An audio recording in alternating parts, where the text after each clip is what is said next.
দেখছেন AGT live 24/7। নরক নগুইতঙ্গ AGT live 24/7।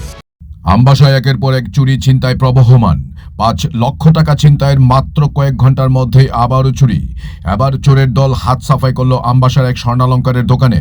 Ambassa বাজারের বাপনধরের স্বর্ণের দোকানে হাত সাফাই করে চোরের দল নিয়ে যায় স্বর্ণের জিনিস সহ বিভিন্ন রূপোর জিনিসও।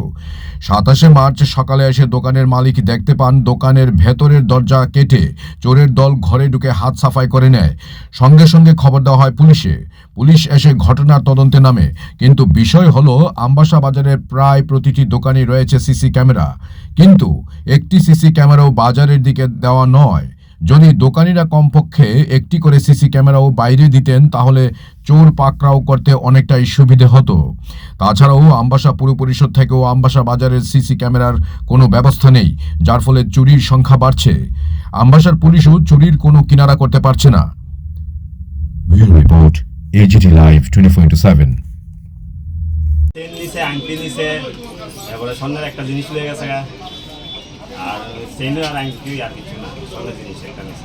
আপনি কোন সময় দেখছেন? আমি তো সকালে আপনার 9টা 8:30 কোনো না ঠিক আয়া তারা পূজা দেখি এই অবস্থা। কোন দিকে ঢুকছে মনে করেন? ওই তো ফ্যাশন দিয়ে ঢুকছে। পেছন তো ঢুকছে। মোট কি দেখি তা নিছে? এর তো আপনার চেন আর আংটি লয়ে গেছে। টাকা টুকা আসলো? চুরি টুরি আসলো, চুরিও লেগে গেছে, টাকা আসলো না, টাকা চুরি টুরি আসলো, স্বর্ণের একটা জিনিস লয়ে গেছে।